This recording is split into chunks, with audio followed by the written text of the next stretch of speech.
in Parkinson's. Kristine was a professional musician, and she worked at a university, and she approaches exercise the same way that she does her music, in that she's very consistent, she's meticulous, and she follows the protocols and methods to the T.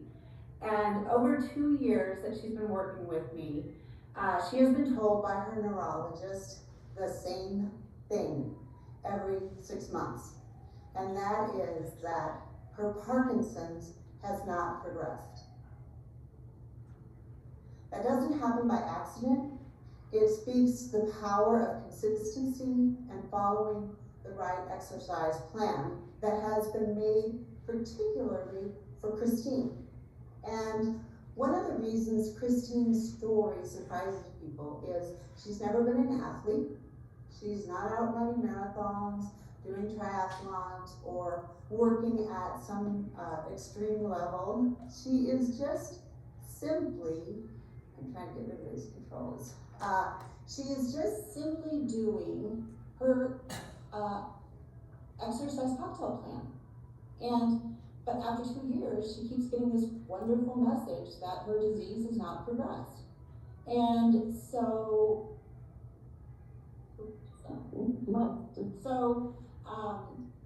that challenges the common belief that more exercise is always better. However, in Parkinson's, the goal isn't to exercise more, it's to exercise smart. And the body is already working harder every day to fight the disease. And so we have to build balance into our plans.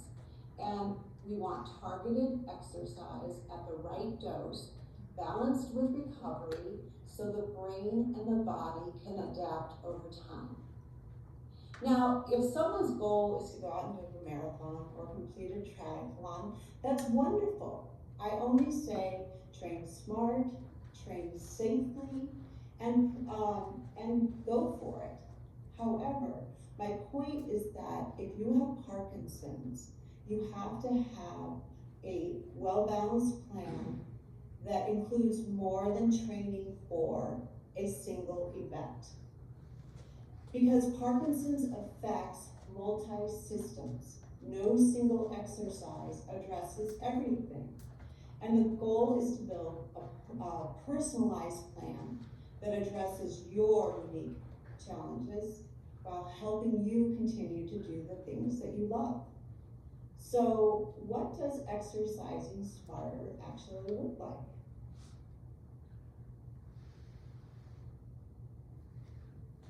This little floating thing wants to keep floating. I want to introduce to you the gentleman that I worked with on the first book I wrote. The three researchers that actually spent 20 of their years researching Parkinson's exercise. Jay Albers from the Cleveland Clinic, he basically discovered Parkinson's exercise through his landmark cycle studies. He helped us understand that Parkinson's exercise can improve motor function in his early studies, and then later on it became also non-motor. Daniel Corcus is well known for his treadmill spark studies, and he helped us understand that dose matters. Professor Bosterblum of the Netherlands, with his park and shape studies, which were also cycling studies, helped us understand that Parkinson's exercise can actually change the Parkinson's brain. And I often refer to these three gentlemen as the three pillars of Parkinson's exercise, because together their research and the work of other scientists along with them gave us evidence-based protocols that we have today. My job was to put all this science into practice so that the entire care team could apply it every day. So how do you build the right exercise cocktail plan for one individual. The first step was understanding that Parkinson's exercise is not one size fits all. It must be dose-specific intervention. You don't guess, you have to assess.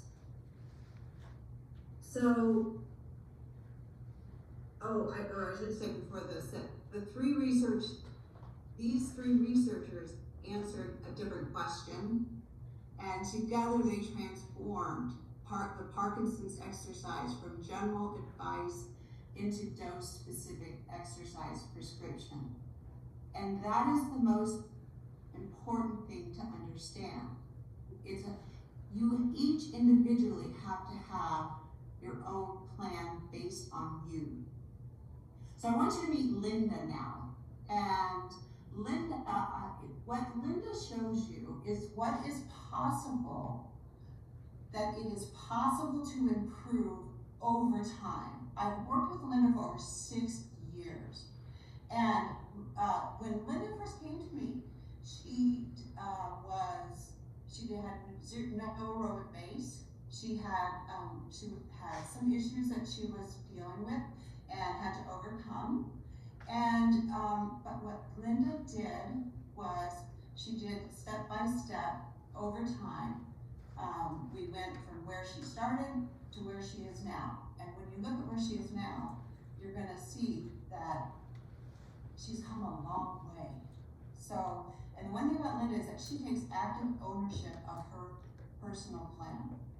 And Linda currently has, in her last assessment, she was 1 point shy from walking normal.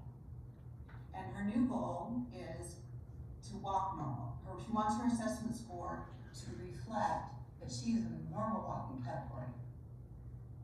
She also scored 32 out of 40 on an advanced balance assessment. And she threw a 6-pound medicine ball 9 feet. Now most women use a 4-pound. Medicine ball. Most people throw a 4-pound. Women use the 4-pound medicine ball. But 3 years ago, Linda started doing a progressive strength training. And she has come a very long way in her strength. And we're going to talk about strength training and how important it is. So assessments aren't the goal, they're the compass. The assessments help us to make the right adjustments in your Parkinson's journey. And you have to have a baseline measure. It's not that we want to measure decline. We want to measure success.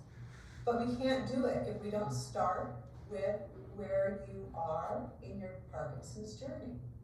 So we have to have a starting point. So if you look at this, this is the structured road to helping you reduce your symptoms. And as I said, the assessments tell me, if I have a person come in, what is the Parkinson's, how is it affecting you?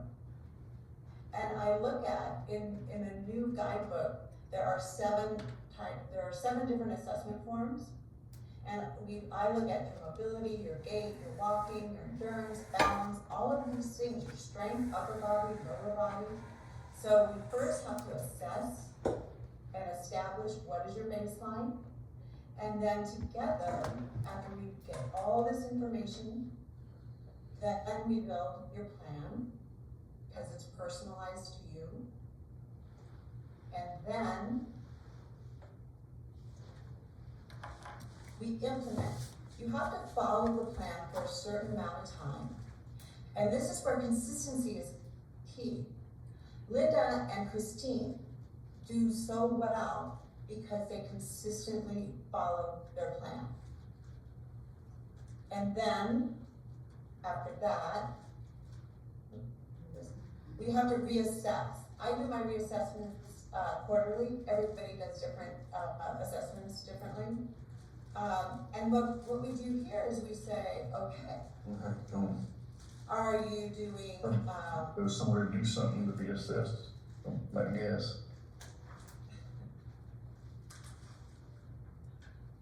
So then we say, are you okay, what are we doing in your, are you getting better in this area?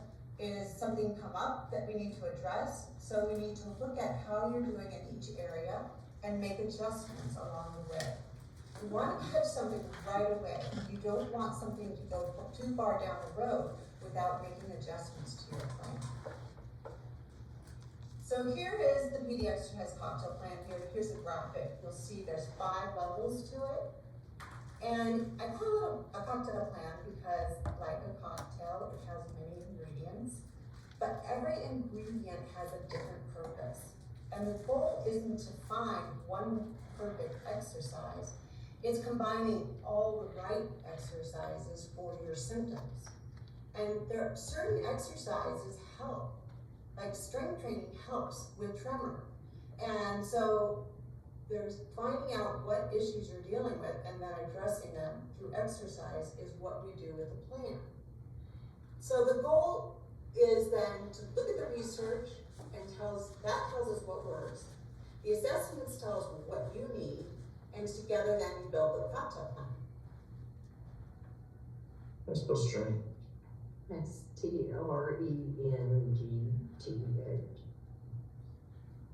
All right, so now let's look at each ingredient because we're going to look at aerobic exercise because this is the level that has the strongest evidence for changing the Parkinson's brain. It's also the level where research consistently tells us that you can help slow the progression of the disease. But those benefits don't happen by accident. They depend on following the right protocol, the right intensity, and the right dose. And one of the most important discoveries in Parkinson's exercise came from Dr. Alberts at the Cleveland Clinic. And he found that how you ride on a bike or in a cycling class, when it comes to cycling, it's not just that you ride, it's how you ride that really matters. Okay. So Dr. Alberts found that by increasing your cadence, the cadence is the revolutions per minute on a bike. And if you increase the number of pedal strokes, the more pedal strokes you have, the more muscle contractions you have. And more muscle contractions send more messages to the brain. And those repeated messages to the brain improve the communication between the muscles and the brain. And that results in better motor functions. So better help with tremor, improved bradykinesia, improved rigidity, all right? All of those things that we want help with when we have those kinds of symptoms. The cadence number that they found is that 80 to 85 revolutions per minute is what drives the neurological change. And what they showed was in his study, the group that rode at that 80 revolutions per minute improved their motor symptoms 35%. That's really good, 35%.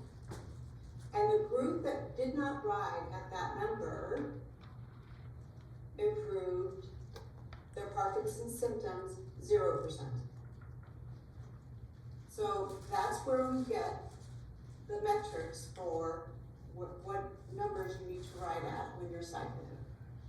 Now, most people don't ride or start at 80 RPM. They start at 50 for 10 minutes and gradually build to 30 minutes. So they build and work their way up over time because riding at a higher cadence isn't natural for anybody, whether you have Parkinson's or not. It's a skill and it has to be learned, but it can be done. And I'm going to tell you about a woman I work with. Her name was Sandy, and Sandy had a stroke, and she was paralyzed on half her body. When she came to me, 80 RPM was not even in the realm of possibility when we first started. But she started and she was able to do 50 RPM. And 6 months later, she worked her way up and she was actually able to do 80 RPM. And a lot of times, when I have people with Parkinson's come, they would say, I don't think I can do 80. And I would say, I know, but let me have you meet Sandy. Come over and meet Sandy. And they would meet Sandy and they would say, well, I'm gonna give it a try. Because if Sandy can do it, I think I can do it too. And most people could do the 80 RPM if they put their mind to it. But just because, don't think that you have to do the cycling, because if you can't hit 80 RPM, you can do it another way, and that's through heart rate. Heart rate is another way to hit a metric. So that brings us to the SPARKS the SPARKS protocol. And the SPARKS, which is Dr. Corcus's research through treadmill training. And what he found is that, and this protocol was a 6-month protocol. What he found is that if you train, no matter what aerobic platform you were on, his was treadmill, but it could be bike, it could be elliptical, it could be anything. If you train at an intensity level of 80 to 85% of your maximum heart rate, not only did people reduce their symptoms, but they slowed the disease progression for 6 months. So that was a huge finding. So you could go through your heart rate as a metric. And intensity isn't just a detail here. It's one of the reasons exercise is considered dose specific. And here's why I want to show you why it is considered that. Because this group reduced symptoms and slowed disease progression when they trained at this intensity level. But the group that did not, that worked out at moderate intensity, 60 to 65, not only did they increase their symptoms, but they accelerated their disease progression. And that is very eye-opening, because that is the last thing that we want to happen. And so that is why it is incredibly important to understand why the dose at which we work out is incredibly important, because we want to decrease our symptoms and have slowed the disease progression. But the good news is, now you know. And that gives you the opportunity to be intentional with how you exercise. And Sparks taught us that one of the things they checked for was that it is safe for people with Parkinson's 60 to 80 years old to exercise at high intensity of 80 to 85% maximum heart rate. And it also showed us that yes, exercise can help slow the disease progression. I wanted to show you real quick here. I've got 2 different people on this that I work with. One, this is Kay on the left. She's late onset, and she her 80% maximum heart rate is 120. So I was explaining how the people don't start at the 80, you build up to 50, 60, 70, and then 80. And it doesn't even matter if you never get to the 80, because if you can't get there by cadence, you can get there by heart rate. And then I was explaining about Sandy, who was able to even though she was paralyzed on one side of her body, she was able to, over time, arrive at that cadence number. And so that's why I never want people to look at the target and think, I can't do that. I don't want you to focus on where you finish. Focus on the next step. I'm gonna start here, 10 minutes, then I'm gonna work my way slowly over time. And then that brings us, now did it change? Yes. Did the slide change? Yes. Yes. Yes. Okay, good. So this brings us to the high intensity Dr. Corvus's SPARK study, and the point that the group that worked at 80% of maximum heart rate, they reduced their symptoms, they slowed their disease progression. And this is a 6-month study.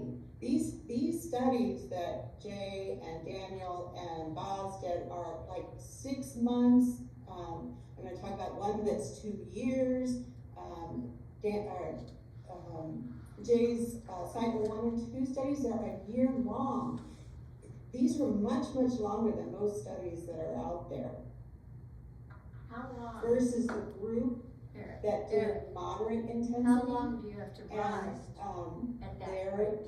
They were at 60 to 65%, and they increased their symptoms. They accelerated their disease progression, which is the last thing that we want to do. And that's what shows that intensity isn't just a detail. It's one of the reasons exercise has to have a dose. Because if you're not at the right dose, you're actually getting worse. And that's the last thing that we want. But as I said, the good news is, once you know it, that gives you the opportunity to be intentional about how you exercise. And that's what the SPARK studies taught us, that dose is incredibly important. The other thing is that,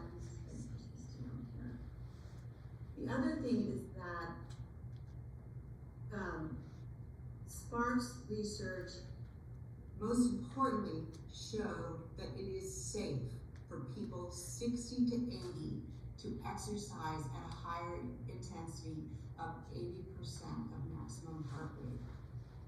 And then of course, the exercise can help slow disease progression if you work at these correct protocols. So here we go, we're back where I thought I was. So on the left is Kay, and thank you whoever finally said something. Kay is on the left, and she has late onset Parkinson's, and so her maximum heart rate, 80%, is 125. But when she works out, and she thinks she's like at her, working at a good level, her heart rate monitor only reading 78. Now, likewise, Adam over here, who has young onset Parkinson's, he was like, there's something wrong with me. He's like, I work out and I'm huffing and puffing, and I look at my watch and, it's really low. What's going on? He said, oh, I see all these other young onset people. They're posting all these great metrics. He goes, what's wrong with me? And, we went through some, I took him through some levels of intensity, and, his heart rate just doesn't register at all when he begins, and when he's kind of all over the place with his heart rate.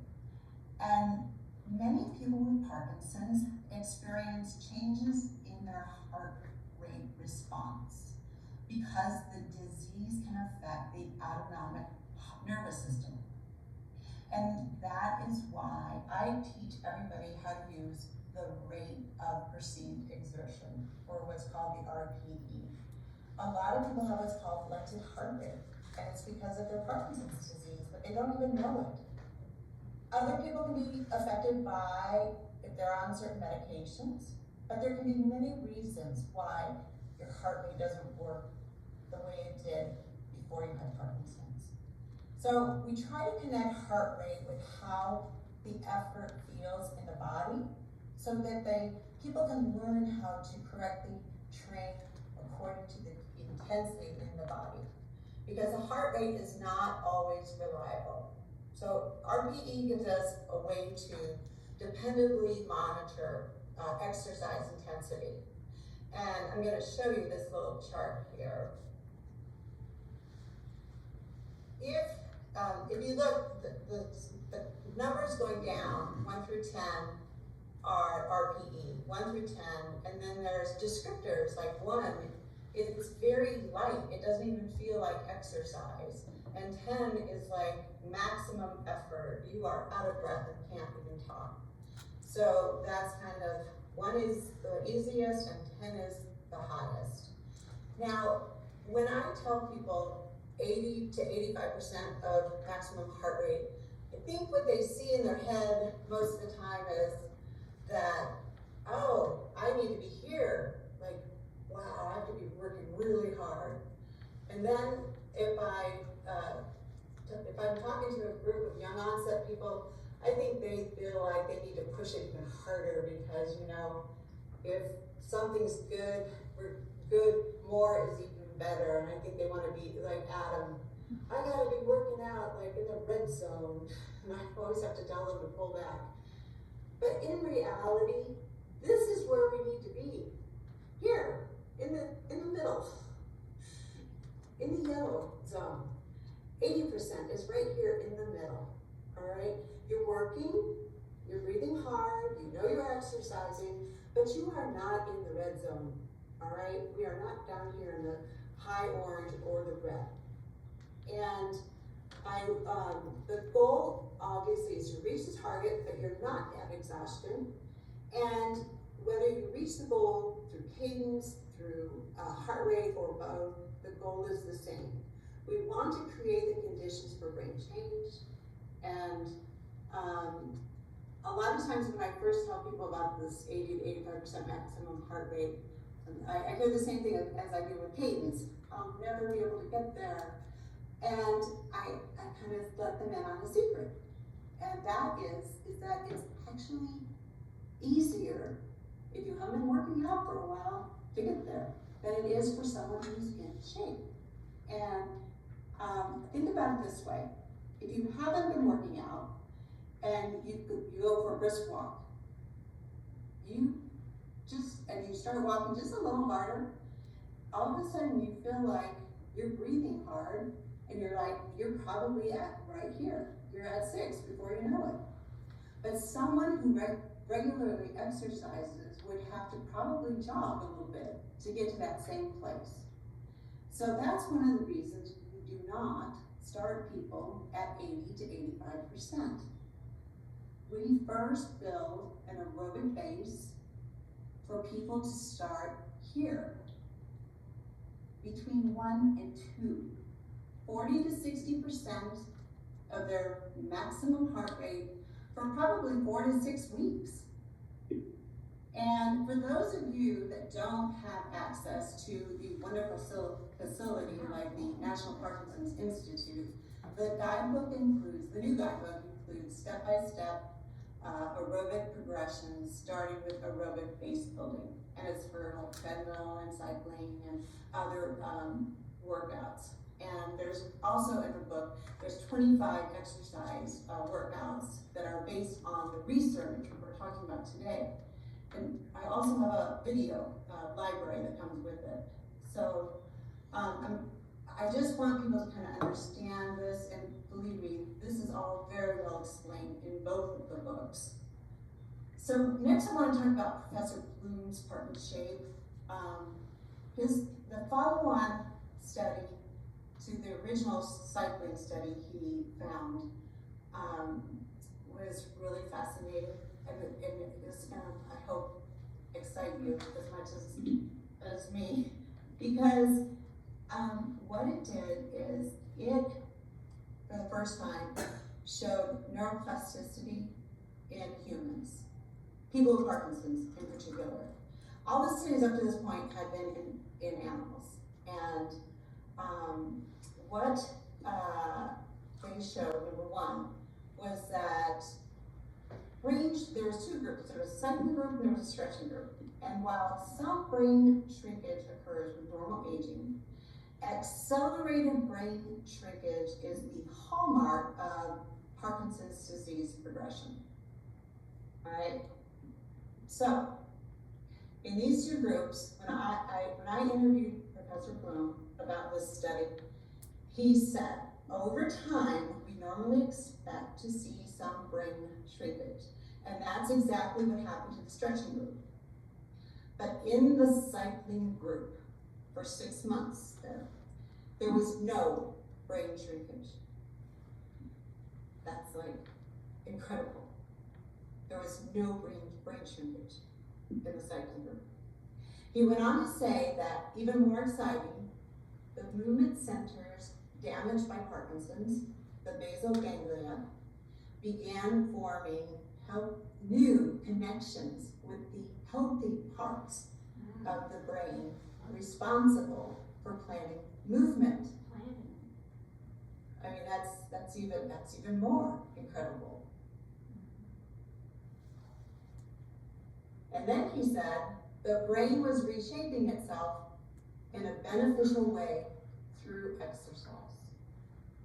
And then he looked at me right through the little camera, and he says, those findings should motivate every person with Parkinson's to start exercising faithfully. And I agree, they should. So now I want to show you what is actually happening in your brain when this is going on.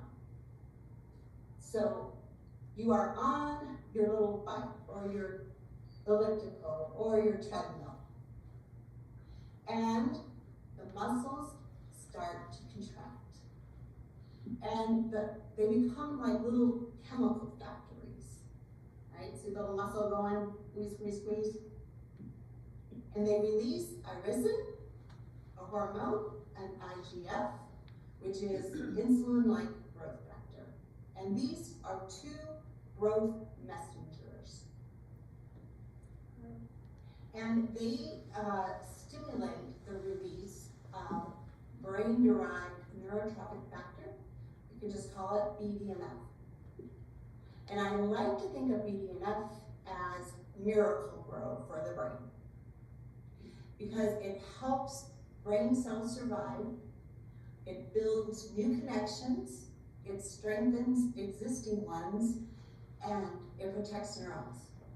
Now, Parkinson's is trying to attack and kill the neurons in the brain. But this whole thing that's happening to protect those neurons in your brain.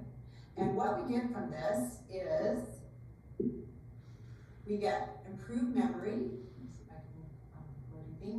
We get improved memory, we get neuroprotection, we get improved learning, we get neuroplasticity, and we get the survival of those neurons. And I think, I often ask my clients, what do we want the brain to relearn?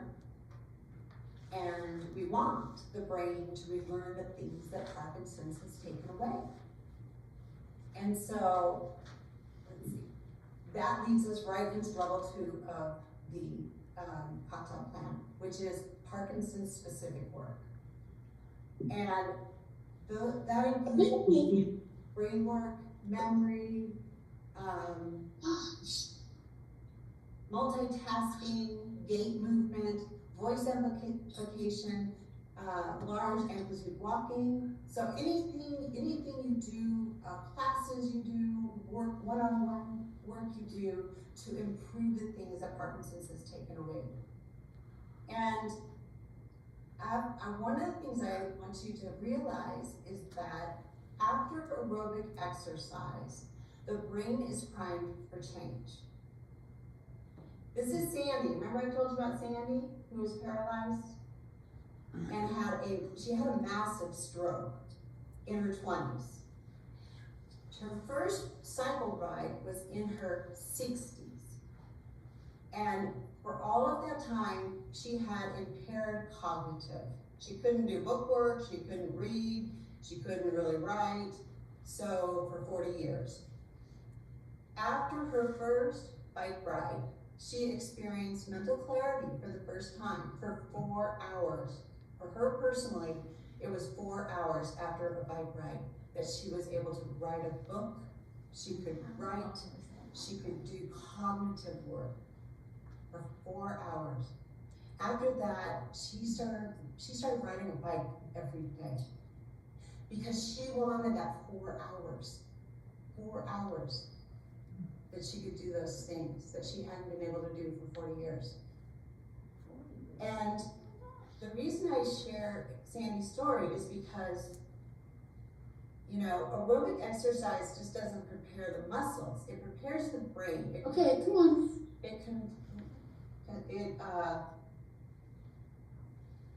It creates an environment where the brain is ready Okay, to come on. change. Philip, come on. And that is why level 2 is built on level 1. So the one thing I wanted to tell you about neuroplasticity is that, like Sandy, it's elevated for a period of time where relearning can occur. So everybody's different. How long of a time that you have for your relearning is different. But that's the best time to practice what Parkinson's has taken away. So if someone wants to work on their large walking strides, that's the time you want to do it, right after you do aerobic exercise. And the opposite is true too. If you shuffle and you go and you do your aerobic work and you go and shuffle after aerobic work, you are also reinforcing the things that we may not want to reinforce as well. So you have to be aware of this. As Hey, get up, get up. Let's see. All right, so now I want to talk about strength training. Because it's one of there's one section in this presentation, I hope you remember it's this one, of all the sections. So progressive strength training is what I'm referring to. And progressive strength training is gradually increasing resistance, it's challenging the muscles, you're not staying the same. And most people don't realize what progressive strength training can do for you. And so the reason why it has to be progressive, because all the research when it comes to Parkinson's is about progressive strength training. On the flip side,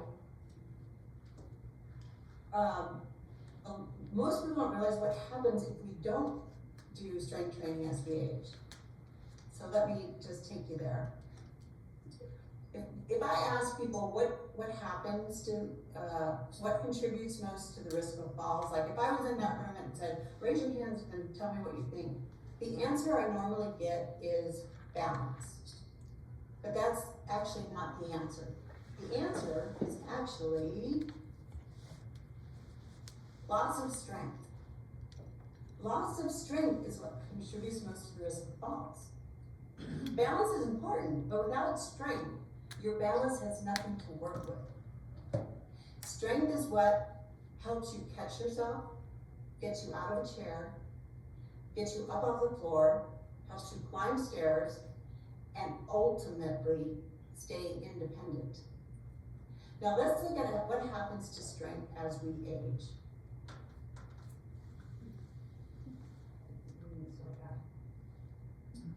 All right, if we do nothing, strength declines, and it's significant each passing decade. But the good news is there is something we can do. Look at this, right here, this line. We can change the trajectory through progressive strength training. We can't stop aging, but we can absolutely change how our bodies respond to it. And for someone living with Parkinson's, that can be the difference between losing independence and maintaining it. See all those push-ups Let's we do. look now help. what progressive strength training does for your Parkinson's. So this is a progressive strength training, 2 years long, that Dr. Corpus did. So for 2 years, they progressively overloaded the muscle, and they improved muscle strength, they improved gait initiation, gait speed, bradykinesia, tremor, posture stability, rigidity, and quality of life.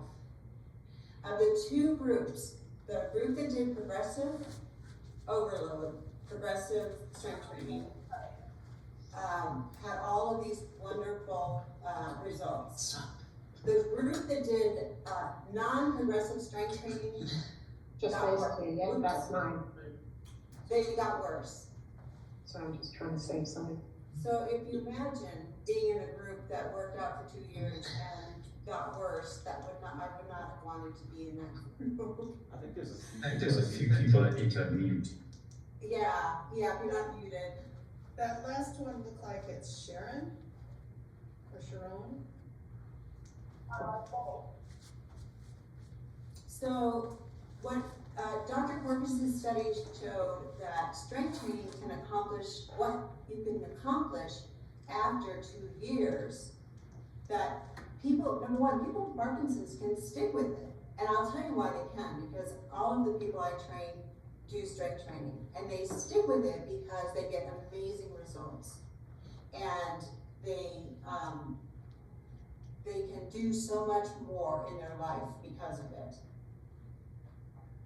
But the exciting news is that you don't have to actually wait 2 years to see results, because there was a 9-week study, progressive strength training, and in 9 weeks, people got results that they improved their bradykinesia, they improved their walking and turning, their ability to get up and move, and their walking speed. So they walked faster. That's what happened in just 9 weeks. There's also studies that show it helps with cognitive abilities. So the next part is, oops, I went too far. Oh, I'm missing a slide. All right, somehow, I'm sorry, the slide is not there, but I want to talk to you about flexibility and balance. And that is level 4 on the, let me see, let me just pop over here. It should be right here, I'm not sure where my slide went, but level 4, flexibility and balance. And when people think about flexibility and balance, they often think of them as optional. They're not. So as flexibility declines, movement becomes smaller and more restricted. And as balance declines, stability decreases and the risk of falling increases. And so here's something many people don't think about. Level 4 doesn't just improve flexibility and balance. It protects your ability to do levels 1, levels 2, and levels 3. Without flexibility and balance, it's harder to walk. It's harder to walk fast to do your aerobic work. It's harder to cycle.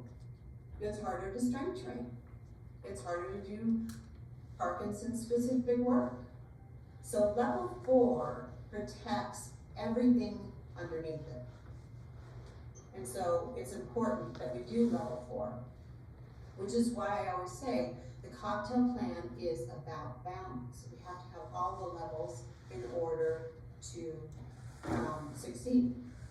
Now, level 5 is what you love. Oops. And what you love is everything we've talked up to this point has been purposeful exercise. Now we get to the point where what makes life worth living. Level 5 is about doing what you love. Family outings, walking with friends, dancing, playing with your grandchildren. This supports your consistency and your quality of life.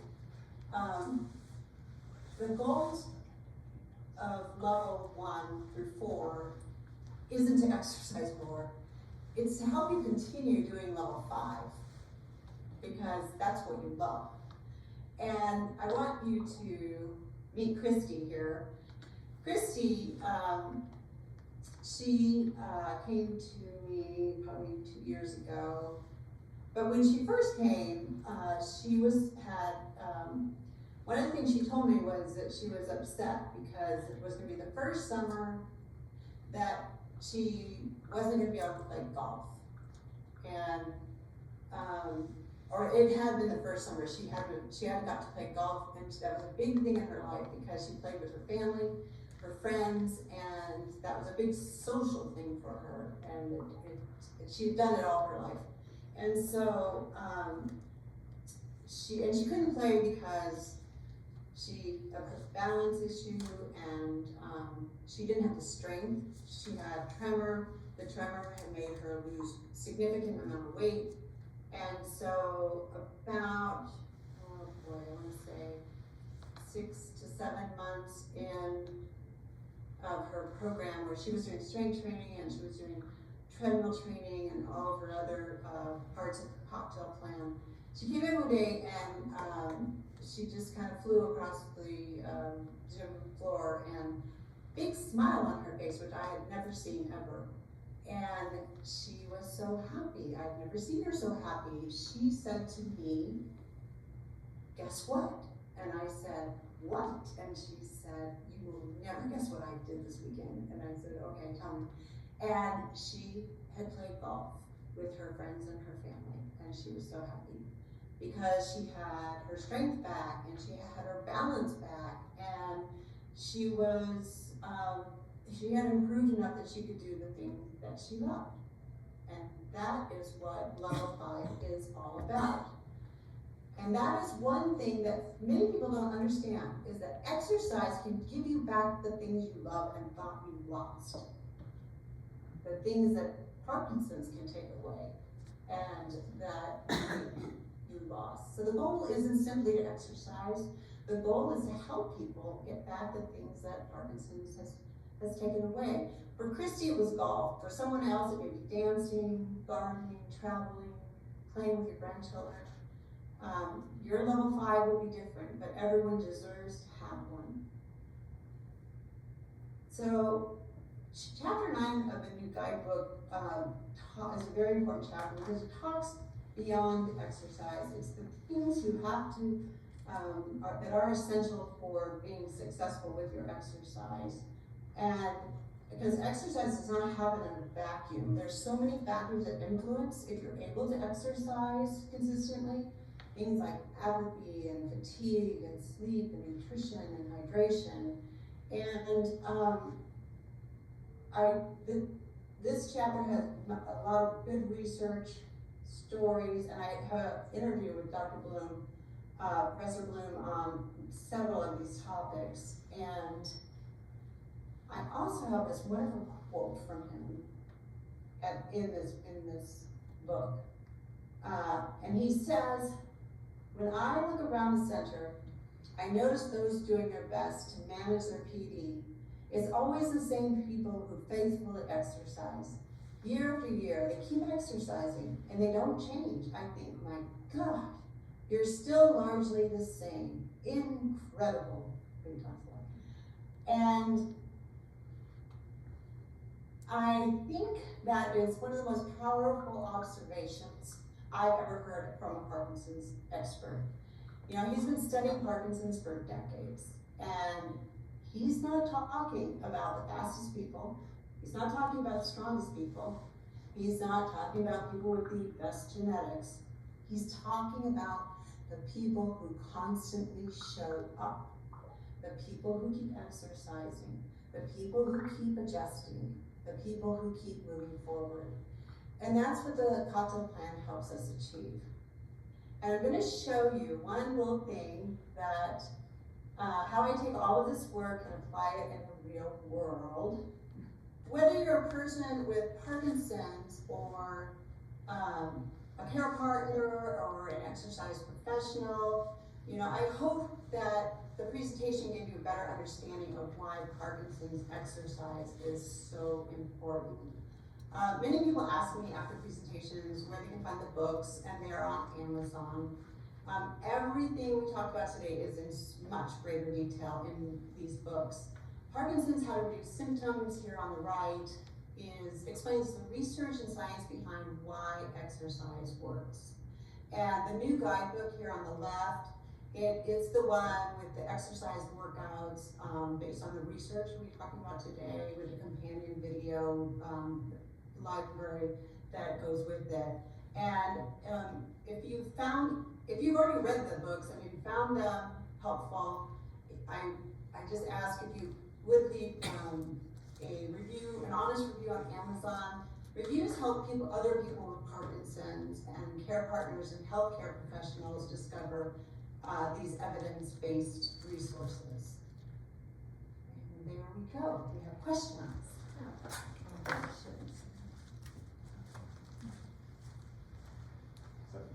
Yeah, this is Ron I will with Jackie. translate it to her. My question is, when you want to get your heart rate up to 80% of maximum, how long do you do that? So the goal is for 30 minutes. That's the ultimate goal. People don't start there, but like I said, we start for 10 minutes, then we work our way up over time. And 30 minutes, how often? 3 times a week is the goal for aerobic.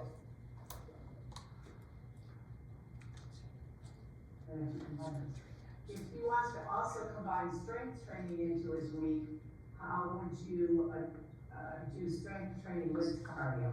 So it depends, like some of the people I work with, it depends on your time and your schedules.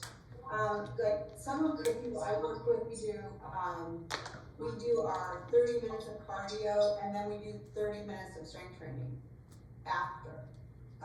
Some people, it just depends on, you know, how, but they didn't start that way, right? That's where they ended up over time. Once they got their cardio base worked on, once they got, you know, but you could do, you need to do 2 days of strength training. So let's see, you could do your strength training on 2 other different days. It just depends on, first of all, you want to start slow. Maybe you do, you start with 10 minutes. If you're just starting from scratch, and maybe you see how you do on 10 minutes of cardio. You're gonna start at 40, if you have not been doing anything, you're gonna be at 40 to 60% of that, and building up that base for 4 to 6 weeks. And then you're gonna slowly over time move your way up to those the target numbers, all right? Strength training, I would say, and you definitely, the new book has all the strength, the whole gamut of strength workouts from Dr. Corcus's training, and it has pictures but if you can work with someone, it's always ideal to work with someone. So all the training in the books are all on machines. So machines are always safer, and then if you can work with a trainer it's always more ideal. Any questions here? What about Thank you. This is Ron again.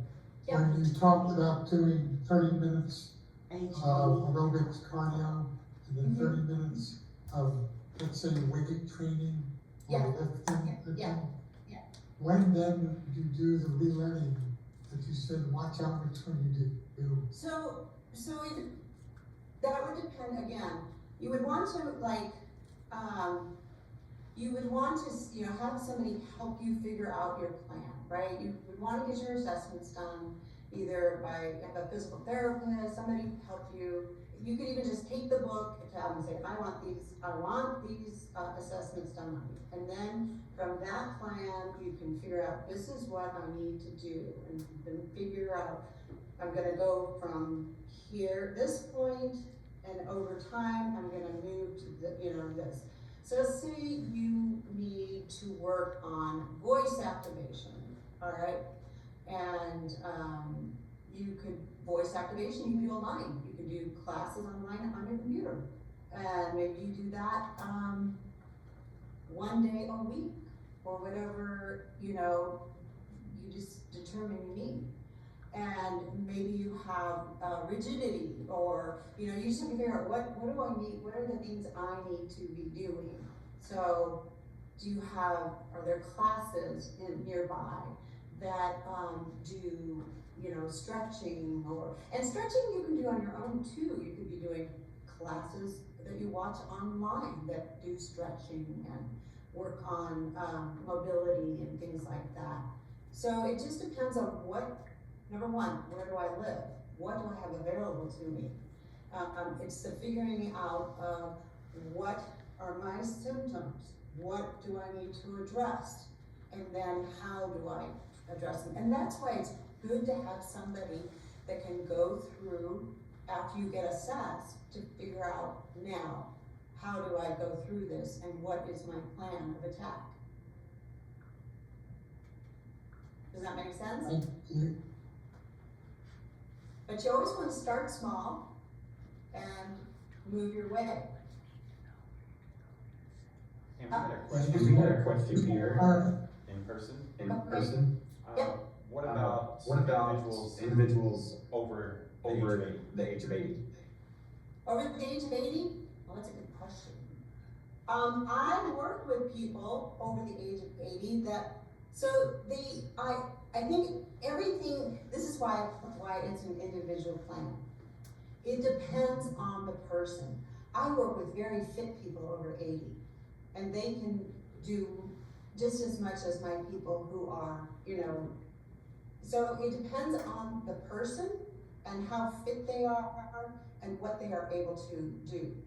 So that's why it's an individual plan, and it's determined by where they're at in their, number one, in the stage of the disease, and number two, here's how we progress.